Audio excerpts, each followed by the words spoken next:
90s kids எல்லாருக்கும் ஃபேவரைட்டான ஒரு comedy நடிகர் ஒருத்தவர் இப்போ கால் விரல்களை இழந்து பிச்சை எடுக்கக்கூடிய ஒரு நிலைமைக்கு தள்ளப்பட்டிருக்காரு. அதை பற்றி தான் இந்த வீடியோவில் நம்ம டீட்டெயிலாக வந்து பார்க்க போகிறோம். அதுக்கு முன்னால் நம்ம சேனலை சப்ஸ்கிரைப் பண்ணாமல் இருந்தீங்கன்னா மறக்காமல் சப்ஸ்கிரைப் பண்ணிக்கோங்க. அப்போ தான் நம்ம சேனலில் போடக்கூடிய டெய்லி அப்டேட்ஸ் எல்லாத்தையும் நீங்கள் உடனுக்குடனே தெரிஞ்சுக்க முடியும். பொதுவாகவே நம்ம எல்லாருக்குமே ஒரு மனநிலை உண்டு. அதாவது அதோட மித்து என்ன சொல்லும்னா, சினிமாவில் சீரியலில் ஒருத்தவங்க இருக்காங்க அப்படின்னா அவங்க கண்டிப்பாக பெரிய பணக்காரனாக இருப்பாங்கப்பா, நல்லா சம்பாதிப்பாங்கப்பா, எல்லாமே வந்து பார்த்தோன்னா நல்லா நடித்து வீடு பங்களான்னு வந்து வாங்கி செட்டிலாக வாங்கி அப்படிங்கிற வந்து ஒரு எண்ணம் இருக்குங்க. ஆனால் உண்மை யதார்த்தம் அப்படி எடுத்துக்கிட்டோம்னா அப்படியெல்லாம் வந்து கிடையாதுங்க. நிறையா பேர் வந்து பார்த்தீங்கன்னா கடைசி காலகட்டத்தில் ட்ரீட்மெண்ட்டு கூட வந்து பார்த்தீங்கன்னா பணம் இல்லாமல் இன்னும் நோய்வாய்ப்பட்டு கவர்மெண்ட் ஹாஸ்பிட்டலில் கூட ட்ரீட்மெண்ட் ப்ராப்பராக வந்து பார்த்தோன்னா எடுக்க முடியாமல் ஒருவேளை சாப்பாட்டு கூட வந்து வழி இல்லாமல் பல கொடுமைகளை வந்து அனுபவித்து இறந்து போயிருக்கக்கூடிய சம்பவத்தெல்லாம் நம்ம கண்கூட வந்து பார்த்துக்கிட்டு இருப்போம். வடிவேல் பாலாஜி உங்கள் எல்லாருக்குமே வந்து தெரியும். அந்த மனுஷன் கடைசி காலகட்டத்தில் எப்படி இறந்து போனாருங்கிறதும் வந்து உங்களுக்கு தெரியும். இப்போ ரோபோசங்கர் வந்து பார்த்தோன்னா ஓரளவு சம்பாரிச்சார், ஆனால் குடித்தார், அப்புறம் வீடு வாங்கினார், எல்லாம் இது பண்ணார் வச்சார். ஆனால் அந்த மனுஷன் இறந்து போனதுக்கப்புறம் அந்த குடும்பத்தோட வாழ்வாதாரம் என்ன ஆகுறது அப்படின்றது. இன்றைக்கி லொல்லு சபா மனோர்லேருந்து பல நடிகர்கள் ரொம்ப கவலைக்கிடமான முறையில் தான் வந்து பார்த்தோன்னா இருக்காங்க. இப்போ ரீசெண்டாக கூட காமெடி ஆக்டர் முத்துக்காலை அவருடைய மனைவிக்கு ஹாஸ்பிட்டலில் ட்ரீட்மெண்ட் வந்து கொடுத்துக்கிட்டு இருக்கப்ப அவங்களுக்கு உரிய சிகிச்சைக்கு பணம் இல்லை, எப்படியாவது வந்து பார்த்தோன்னா காப்பாற்றுங்க அப்படின்னு சொன்னப்போ நம்ம கல்வி அமைச்சருவங்கள்லாம் வந்து போனாங்க, போய் உதவியெல்லாம் வந்து செஞ்சாங்க. ஆனால் எவ்வளவு இது பண்ணாலும் சிகிச்சை பலன் இல்லாமல் கடைசியாக அவங்க இறந்து போயிட்டாங்க. இப்போ அவர் சொந்த ஊருக்கு போய் விவசாயம் வந்து பார்க்கக்கூடிய ஒரு சூழ்நிலை வந்து ஏற்பட்டுருங்க. இதே மாதிரி தான் 90s காலகட்டத்தில் ரொம்ப பிரபலமான காமெடி நடிகரானவர் தான் பாவா லட்சுமணன்.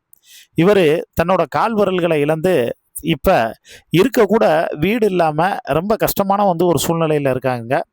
அவர் இப்போ நம்ம முதலமைச்சர் விஜய்கிட்ட உதவியை நாடி இருக்கிறத இப்போ மிகப்பெரிய பேசு பொருளாகவும் வைரலாகவும் வந்து மாறி இருக்கு. மாயி அப்படிங்கிற படத்தில் மாயண்ணன் வந்திருக்கிறதுக்காக மாப்பிள்ளை மொக்கசாமி வந்திருக்காங்க, மற்றும் நம் உறவினர்லாம் வந்திருக்காங்க, வாமா மின்னல் அப்படின்னு வந்து ஒரு டைலாக் பேசுவார். அது மூலியமாக வந்து பார்த்தீங்கன்னா பிரபலமானவர் தான், நகைச்சுவையில் நடித்து பிரபலமானவர் தான் இந்த பாவா லட்சுமணன். 90ஸ்களின் மிகவும் பிரபலமான காமெடி நடிகராக வலம் வந்தார். ஆனால் சமீப காலமாக அவரை திரைப்படங்களில் பார்க்குறதே ரொம்ப அரிதாக இருக்குங்க.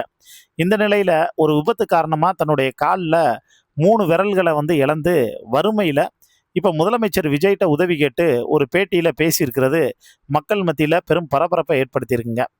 சமீபத்தில் ஒரு யூடியூப் சேனலில் பாவா லட்சுமணன் பேட்டி கொடுத்துருந்தார்.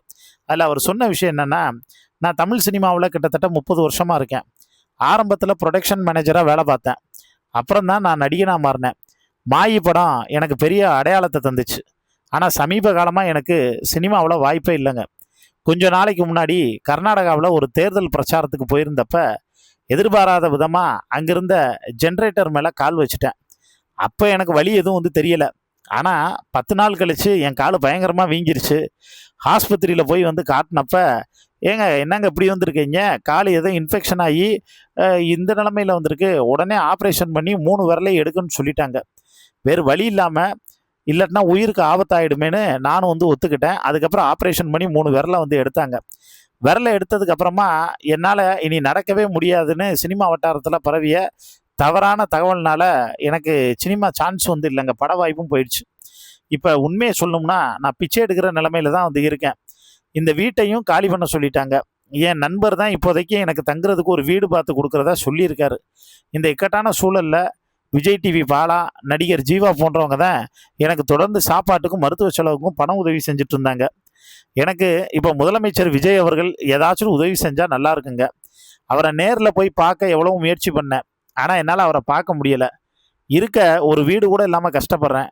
எனக்கு ஒரு வீடு கிடச்சா என் கடைசி காலத்தை நிம்மதியாக கழிப்பேன்னு ரொம்ப உருக்கமாக பேசியிருந்தார். அதற்கு இணையவாசிகள் எல்லாருமே விஜய் உங்களுக்கு உதவி செய்வாரா இல்லையாங்கிற கேள்வி எழுப்புனதோட மட்டும் இல்லாமல், கவலைப்படாதீங்க, ஏதாச்சும் வந்து ஒன்று நடக்கும், நல்லவங்களா ஆண்டவன் வந்து பார்த்தோன்னா சோதிப்பான், கைவிட மாட்டான்னு ஆறுதல் சொல்லிட்டு வந்து வர்றாங்க. இதை பற்றி உங்களுக்கு தோணக்கூடிய கருத்துக்களை மறக்காமல் கீழே இருக்கக்கூடிய கமெண்ட் பாக்ஸில் மென்ஷன் பண்ணுங்கள்.